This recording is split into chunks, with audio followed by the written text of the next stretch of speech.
Usually you start such discussions with saying the next speaker need no introduction. But I guess that in this case we will be interested to get the introduction. Chemi, can you please introduce to us the gentleman on your right? First of all, we need to get over the feeling I felt like I'm going to execution. Don't worry, it will be okay. No, see, I trust you.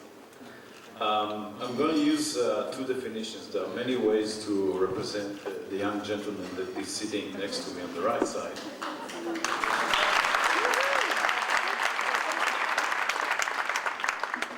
I will start with a definition of today, and I will end with a definition of tomorrow, because the conference is about tomorrow. So I would say today he's the man who makes me proud of being Israeli.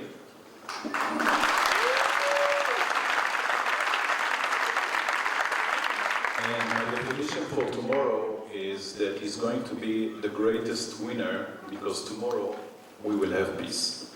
And he will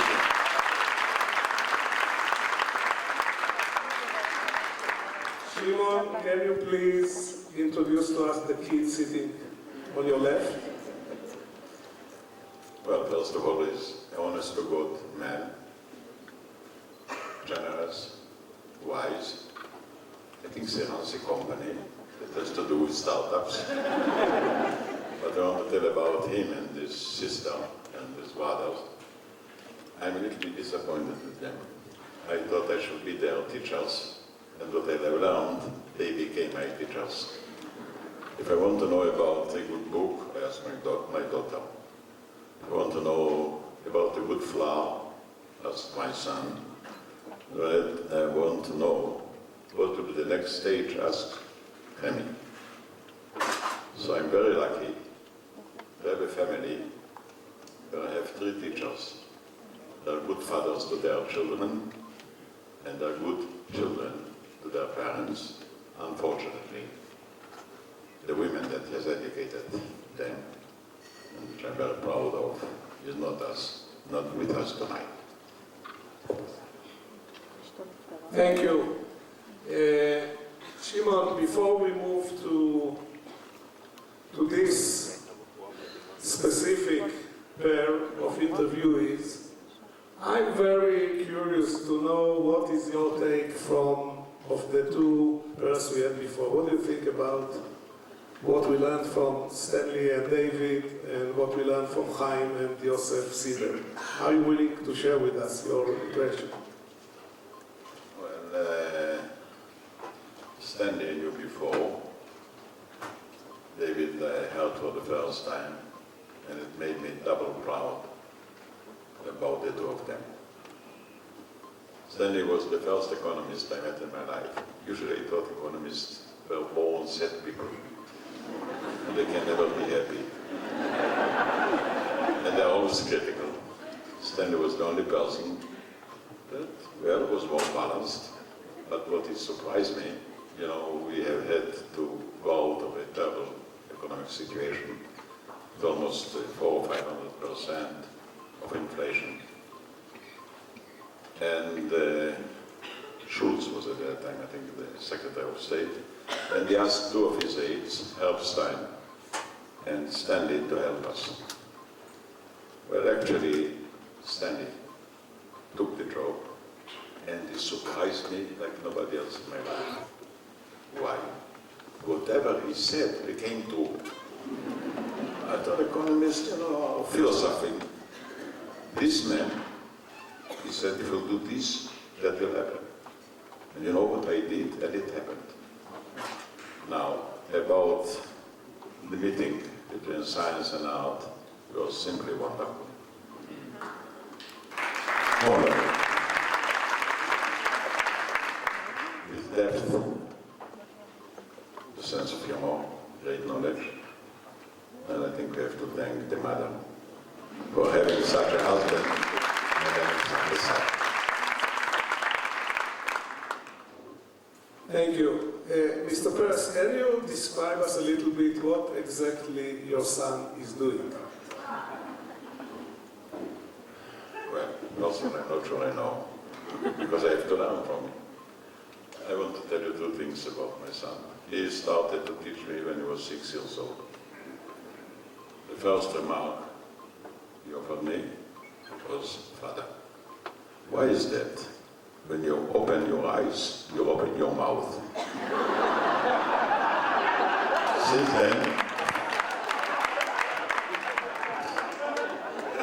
Since then, I close my eyes and I open my mouth. That was lesson number one I learned from him. And the second lesson is that tomorrow is a reality. I thought tomorrow is a dream. I learned from him, you know what may happen. But he really tried to teach me how to use an internet, which I didn't have the slightest idea. You know what he did? He sent his daughter. At the age of 15, she taught me. He was too great for me already. So the first to teach me what a computer is his daughter, when she was 15 years old.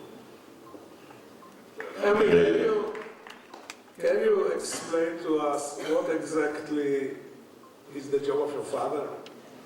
We know the title, but what work he's doing?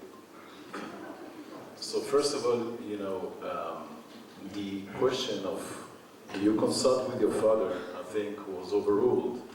Because as he said, whenever he opens his eyes, he opens his mouth. So there's no time to come for consultancy. But if you ask me what his job, it's a very complex answer because he could do so many things. He could talk about books and be a book critic. He could be a great innovator. He could be a great academician. He could be a great sportsman if he just put his mind into this. But at the end of the day, I would say that his job is to create tomorrow to a region that is very confused, without losing touch, without losing sight, and create the tomorrow for all of us. I think this is his day job, and all the rest is just hobby.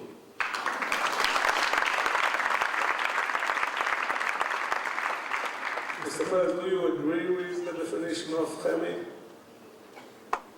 Let me talk about it. I'll tell you. I have also a teacher that was living in Angola. And he said something which took my heart. He says, all experts are for things that did happen. You won't have an expert for things that might happen. I thought, you know what, that's an open field for me. I'm trying to think about things that didn't happen. And that's my profession.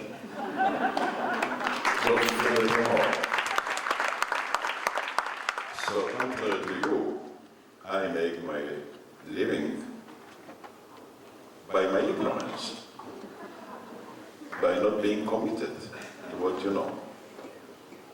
And it's fascinating. And then if I want to test it, I ask you if it's possible. Now let me also say that I think, more seriously, I'm not, I wouldn't follow the title of Huntington.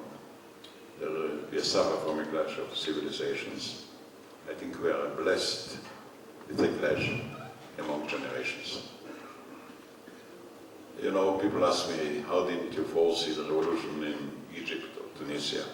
I say, my God, what a question. I didn't follow the revolution in my own country. There is a young generation that doesn't follow their parents' Denktrend. They have their own way, their own language, their own imagination, and even the concept about what is democracy. Contrary to us, we think democracy is the free expression. See?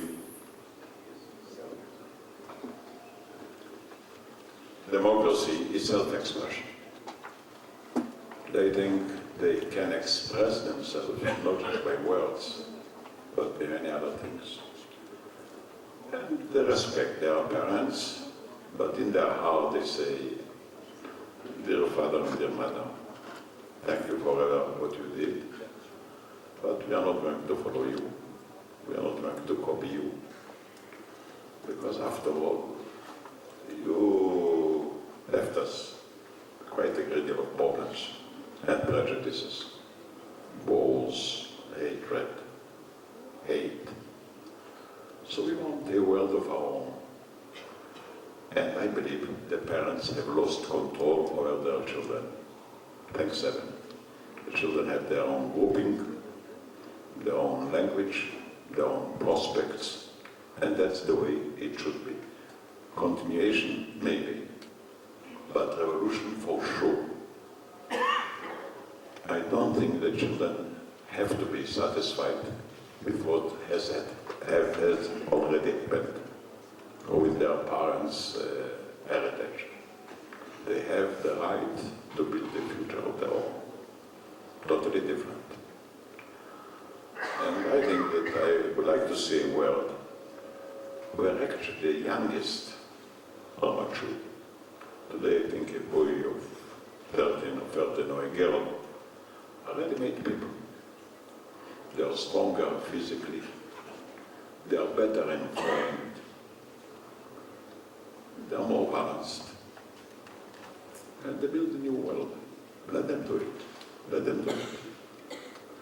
You know, if I would have to add an 11th commandment to the 10 existing one, I would say immediately after, respect your father and mother. I would say respect your boy and your girl. Let them be the world they are.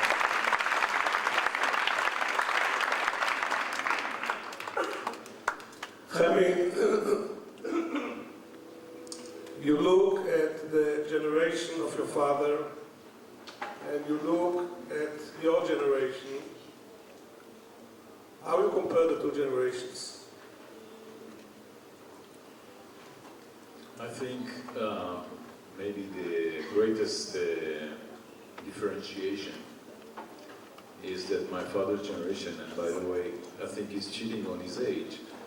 So, but I think that his generation is really had to deal with the fact that they had to create something out of nothing. And we Our have to create nothing else else. And today, our generation needs to create something from a lot of opportunities. So our generation has to deal with probably the greatest thing that changes our lives, which is technology and innovation and the rate of change in our life. We have to catch up, we have to be informed, we have to be updated and make very fast choices. We cannot lose sight. And if we blink, if we fall asleep, we'll be left behind. So we are at a generation that needs to deal with a rapidly changing world. And I think the previous generation had to create a world out of something that almost did not exist. Shimon, your generation went to the streets to demonstrate against the White Book, right? Before the White Book of the Mandate. The White Book. Sefer HaLavan. And this week, this generation went not to the streets, but to Facebook to demonstrate against white cheese. How do you compare the agenda of these two generations? I think the previous generation also used to eat white cheese. I mean, that's not a great difference. The problem is not the cheese, but the cost of the cheese.